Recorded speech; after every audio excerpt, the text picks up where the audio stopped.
Now we are learning about the question number 6b. Expand the theme and sub-questions B first. News report. तर मित्रांनो, या असणाऱ्या प्रश्नासाठी आज आपण इथे थोडासा विचार करतोय, पाहतोय ते. तर न्यूज रिपोर्ट हा जो एक मुद्दा आहे किंवा हा जो एक प्रश्न आहे, या प्रश्नाचा खरं म्हणलं तर आपण दररोज याच्याशी संबंधित अशा असणारे सर्व आहोत. प्रत्येकाच्या घरामध्ये वर्तमानपत्र येतं. या वर्तमानपत्रातल्या लिखित असणारा जो मजकूर असतो त्याचे एक ठरलेले ठोकताळे असतात.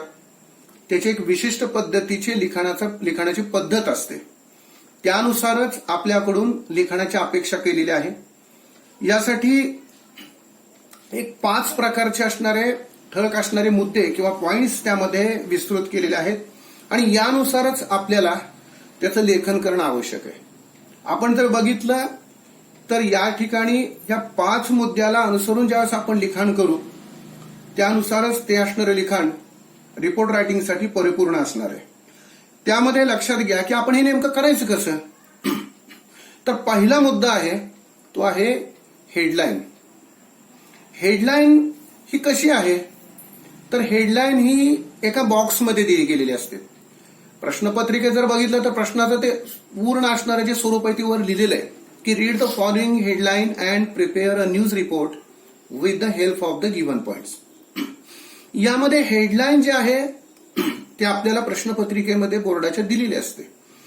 त्या असणाऱ्या हेडलाईनला अनुषंगिक अशा पद्धतीचं लिखाण दिलेल्या पॉइंटनुसार किंवा मुद्द्यानुसार आपल्याला करणं हे अभिप्रेत आहे.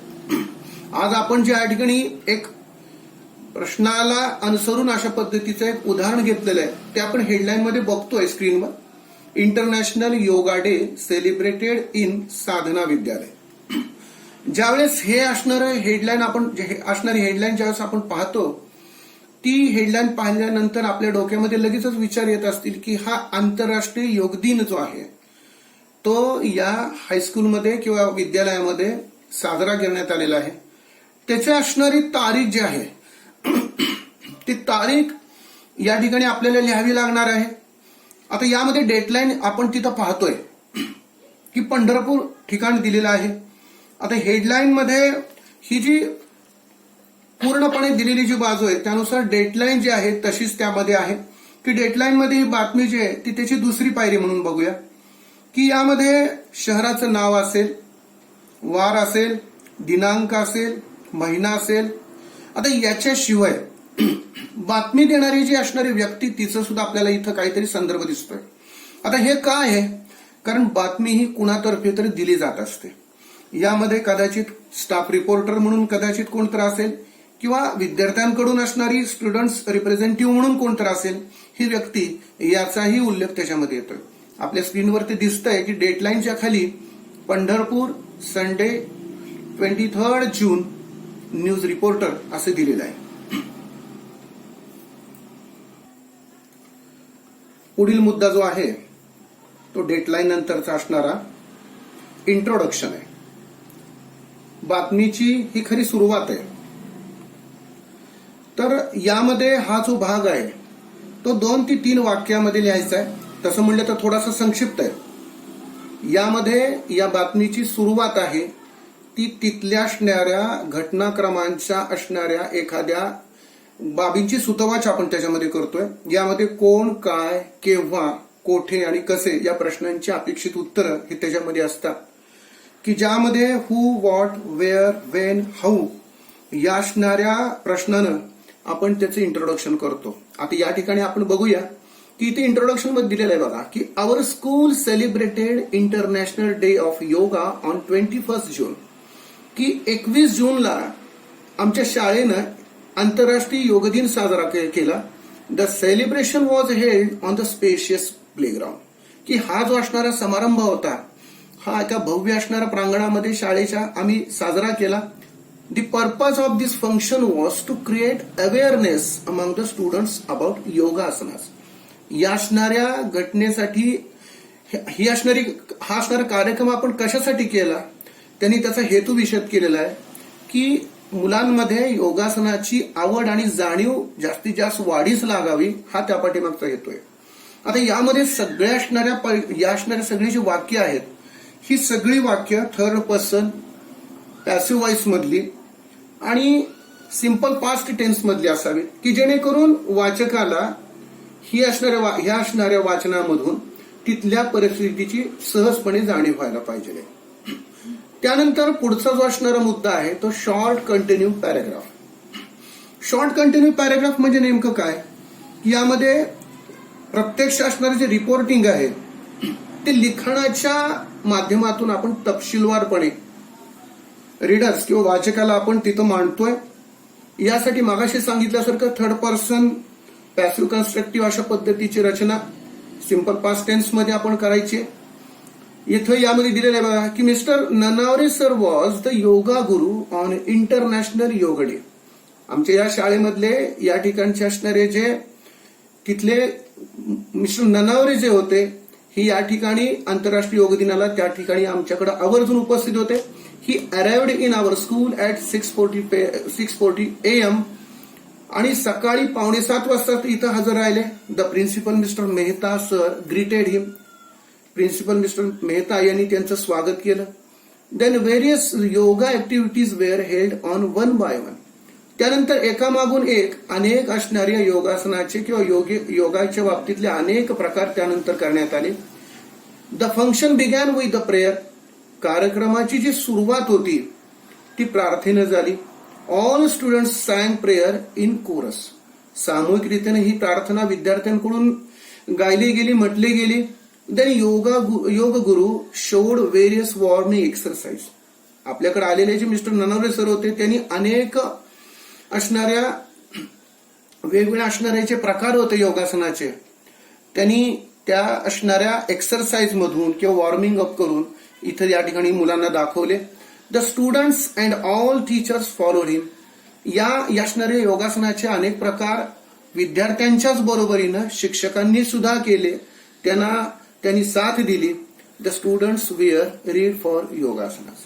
आणि हे सगळं जे होतं हे त्या ठिकाणी मिस्टर ननावरे सर यांना ते सर्वजण फॉलो करत होते किंवा त्यानुसार त्यांची असणारी कृती होत होती. Yoga guru did various yogasanas like Bhujangasana, Trikonasana, Tadasana etcetera. योगगुरूंनी अनेक वेगवेगळ्या पद्धतीची असणारी आसनं करून दाखवली. त्यामध्ये भुजंगासन, त्रिकोणासन, ताडासन इत्यादी असणारे वेगवेगळे असणारे आसनं आपल्याला करून दाखवली. He told the procedure and importance of every asana. ज्या वेळेस हे आसनं करून दाखवत होते त्यावेळेस त्याच्या असणाऱ्या पद्धती आणि त्याचबरोबर त्याचं असणारं जे महत्व आहे आसनाचं तेही त्यावेळेस विशद करून सांगत होते. Then yog guru told the importance of pranayama in our life. त्यानंतर योग गुरुंनी आपल्या जीवनामध्ये प्राणायामाचं जे महत्व आहे तेही त्यांना मुलांना विशद केलं. He did the activities like Anulom Vilom and Bhramari of pranayama. प्राणायामचं असणारं दुसरे असणारं स्वरूप जे आहे अंतर्भूत असणारं की ज्यामध्ये अनुलोम विलोम श्वासाचं, त्यानंतर भ्रामरी हे असणारे प्रकारे आपल्याकडे त्यावेळेस त्यांना करून दाखवले मुलांना. Then it was time for dhyan. आणि शेवटी ध्यानाला सुरुवात झाली. All students remained silent and did dhyan. सर्व मुलं त्यावेळेस अत्यंत शांत राहिली आणि ध्यान त्यांनी केलं. शेवटी finally students determined to do yogic activities every day. शेवटी विद्यार्थ्यांवर त्याचा एक सकारात्मक परिणाम झाला असं त्यामध्ये दिसून येत आहे लिखाणावरून. आणि प्रत्येक विद्यार्थ्यांनी आपल्या दररोजच्या असणाऱ्या दिवसाला किंवा जीवनामध्ये ध्यान किंवा योगिक असणाऱ्या ऍक्टिव्हिटीज करून घेण्याचं किंवा करण्याचं ठरवलं मनोमनी. However they decided to spread the message of योगासनास टू ऑल पीपल.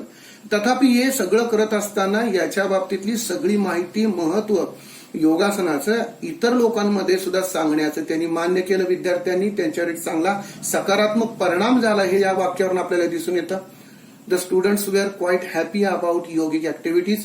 आणि मुलांनाही याचा मनस्वी खूपच आनंद झाला या योगासनाबद्दल. यानंतर शेवटी Mr Sale sir proposed the vote of thanks to yog guru. त्यानंतर मिस्टर साळे सर जे होते त्यांनी योग गुरु मिस्टर ननावरे सर यांचे आभार मानले. विद्यार्थ्यांनी लक्षात घ्या की घटनाक्रम हा एकानंतर एक या ठिकाणी आपल्याला दिसून येतो. यामध्ये समोर ज्यावेळेस एखादा वाचक आपल्याला ती असणारी बातमी वाचतो, त्याच्या डोळ्यासमोर ती असणारी घटना किंवा ते असणारे चित्रण जे आहे ते शब्दामार्फत उभा करण्याचं सामर्थ्य हे रिपोर्ट रायटिंगमध्ये आपल्याला जमलं पाहिजे. त्यासाठी सिंपल पास्ट टेन ही असणारी रचना पाहिजे, थर्ड पर्सन म्हणून आपण ती लिहायला पाहिजे, पॅसिव्ह कन्स्ट्रक्शन असायला पाहिजे. ही त्रिसूत्री ज्यावेळेस आपण बाळगू त्यावेळेस त्या वाक्यरचनेमध्ये साधी सोपी कुठल्याही बाबतीमध्ये क्लिष्ट असणारी वाक्यरचना न करता परिणामकारक रचना ती होऊन जाईल. आणि शेवटचा मुद्दा जो आहे तो कन्क्लुजन आहे. तर कन्क्लुजन म्हणजे काय की त्याचं सांगता असल्यासारखी आहे की निष्कर्ष आपण तिथपर्यंत पोहोचलोय की खरोखरच याच्यामधून सर्वसाधारणपणे बातमी वाचल्यानंतर किंवा तिथलं वातावरण काय झालेलं होतं ते एका वाक्यामध्ये दिलेलं आहे. खरं म्हणलं तर कन्क्लुजन एका वाक्यामध्ये पुरेसं आहे. इथे दिलेलं आहे, really in this way the international yoga day became memorial in our school. खरोखरच की अत्यंत अविस्मरणीय अशा पद्धतीचा हा आमच्या शाळेमध्ये हा कार्यक्रम झाला, इंटरनॅशनल आंतरराष्ट्रीय योग दिनाचा. खरोखरच हा अत्यंत छान वाटला. असे एक प्रतिक्रिया किंवा निष्कर्ष हा कन्क्लुजन मध्ये निघतो. विद्यार्थ्यांनो एक लक्षात घ्या की यामध्ये headline, dateline, introduction, short continue paragraph, conclusion हे मुद्दे प्रत्यक्ष आपल्याला तिथं मुद्दे लिहून तयार करायचे नाहीये, तर याचे पॅराग्राफ्स तयार करायचे आणि साधारणतः 3 ते 4 पॅराग्राफ मध्ये छोटे छोटे 3 पॅराग्राफ असले तरी चालतात, ते पूर्ण करून आपण लिखाण ते करायचे. आता याच्यानंतर मी तुम्हाला एक सांगतो की याचं मार्किंग स्कीम कशी आहे. तर टायटल जे आहे किंवा आपण त्याला टायटलला आपण हेडलाईन म्हणतो, तर याच्या हेडलाईनला 1 मार्क आहे. त्यानंतर तुमच्या संपूर्ण असणाऱ्या त्याच्याशिवाय लिखाणामधल्या व्होकॅब्युलरी आणि ग्रामर जे आहे म्हणजे सेंटेन्स कन्स्ट्रक्शन जे आहे त्याला 1 मार्क आहे. त्यानंतर याच वाक्यामध्ये किंवा लिखाणामध्ये use of appropriate points, examples, conveying message जे आपण मगाशी घेतलेले की ते मेसेज विद्यार्थ्यांनी सगळे पसरवायचं त्यामध्ये किंवा त्याच्यामध्ये त्या असणाऱ्या बाजू सगळ्यांना सांगण्याचं अभिवचन दिलं, या लिखाणासाठी 2 मार्क आहेत. आणि शेवटी निष्कर्ष जो काढला, कन्क्लुजन काढलं, ती एक ओळ जी आहे त्याला 1 मार्क आहे. असे मिळून एकूण त्याला 5 मार्क आहेत. थोडीशी प्रॅक्टिस केली, अजून एखादा पॅराग्राफ सोडवला तर हे असणारा प्रश्न अतिशय सहजपणे आपल्याला सोडवता येईल.